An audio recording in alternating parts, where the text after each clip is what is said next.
Baik, kita mulai ya teman-teman. Mari kita lihat gagasan-gagasan dari seorang Nikolai Berdyaev dalam aspek eksistensialisme. Saya awali dari perspektifnya tentang dunia, sebelum nanti perspektifnya tentang manusia. Yang pertama begini menurut Berdyaev. Dia melihat dunia ini ada dua dimensi. Jadi dunia di mana kita hidup itu ada dua sebenarnya. Yang pertama dunia nominal dan yang kedua dunia fenomenal. Dunia nominal itu dunia yang masih asli. Jadi dunia dalam dirinya sendiri, dia belum dipengaruhi macam-macam. Isinya ya pribadi yang otentik, kebebasan, kreativitas, spirit atau semangat hidup. Ini dunia nominal. Jadi dunia nominal itu dunia yang masih murni, belum terpengaruh macam-macam. Lawannya dunia nominal itu dunia fenomenal. Kalau dunia fenomenal ini dunia yang diri kita sebagai manusia, pribadi kita tidak terlalu dilihat. Isinya dunia fenomenal itu hukum-hukum, aturan-aturan, objek-objek di luar diri kita yang membatasi kebebasan kita dan lain sebagainya. Nah, ini dunia fenomenal. Fenomenal itu berarti dunia yang tampak, dunia yang terwujud. Sementara dunia nominal ini sebenarnya dunia yang asli, yang ideal. Nah, dalam kita hidup, itu kita banyak lupa dengan aspek nominal ini karena kita hanyut di dunia fenomenal. Kita ini lebih sibuk dengan hukum, aturan, ideal-ideal yang ada di kepala kita, norma-norma adat, sosial, budaya, etik, dan lain sebagainya. Kita melupakan diri kita sendiri yang otentik. Jadi sehari-hari kita itu sibuk melayani dunia fenomenal ini. Apakah yang aku lakukan sudah sesuai aturan? Apakah yang aku lakukan ini membuat orang nyaman atau tidak? Orang setuju enggak ya denganku? Dan macam ini dunia fenomenal. Kita lupa aspek nominal dalam diri kita bahwa aku ini manusia loh yang otentik, punya kepribadian sendiri, punya kebebasan, bisa kreatif menciptakan duniaku sendiri. Tapi kita lupa dunia kita yang nominal ini, kita sering terjebak, terpenjara dalam dunia fenomenal. Akhirnya kita lenyap di tengah dunia fenomenal. Kita tidak punya jati diri. Siapa kita ya dibentuk oleh lingkungan masyarakat, dunia ekonomi, politik, budaya sekeliling kita. Kita akhirnya terasing dari diri kita sendiri. Kenapa? Antara tuntutan untuk hidup secara otentik dari dalam diri ternyata tidak nyambung dengan dunia yang ada di sekeliling kita, yang harus kita jalani, yang harus kita jalankan. Jadi inilah dua dunia.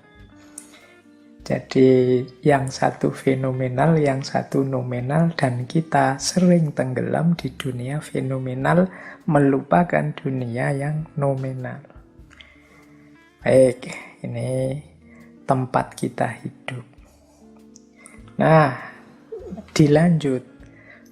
Kalau tadi dua dunia, ini ada dua dimensinya manusia. Kata Berdyaev, ya manusia itu sebenarnya punya dua dimensi memang. Ada dimensi spiritual, ada dimensi natural. Kita ini yo ada, kalau pakai bahasa tasawuf ya, ada unsur ketuhanannya, ya ada unsur alam semestanya. Jadi kita ini makhluk spiritual sekaligus makhluk natural. Nah, bedanya apa dua dimensi kita ini? Sebagai makhluk spiritual, kita itu istilahnya mikroteos.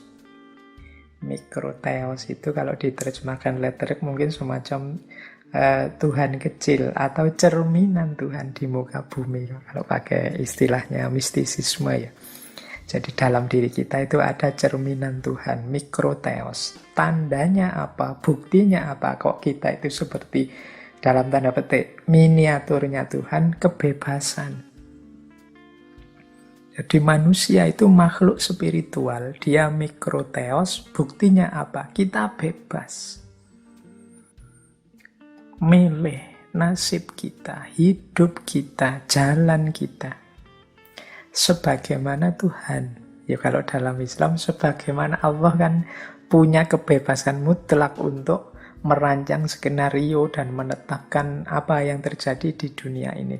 Loh, manusia itu punya itu dalam skalanya sendiri tentunya. Inilah yang jadi bukti bahwa manusia itu mikroteos. Dia punya kebebasan. Kita ingin mewarnai hidup kita dengan apa, kita ingin mengisinya seperti apa, menjalaninya seperti apa, itu tergantung diri kita. Bandingkan dengan makhluk-makhluk yang lain. Semua makhluk yang lain itu hidupnya paketan. Jadi sudah dipola, sudah ada jatah-jatah dan paketnya sendiri. Tidak mungkin improvisasi, tidak mungkin kreatif, tidak bisa milih sendiri. Nah, manusia punya kebebasan ini. Ini dimensi manusia yang pertama.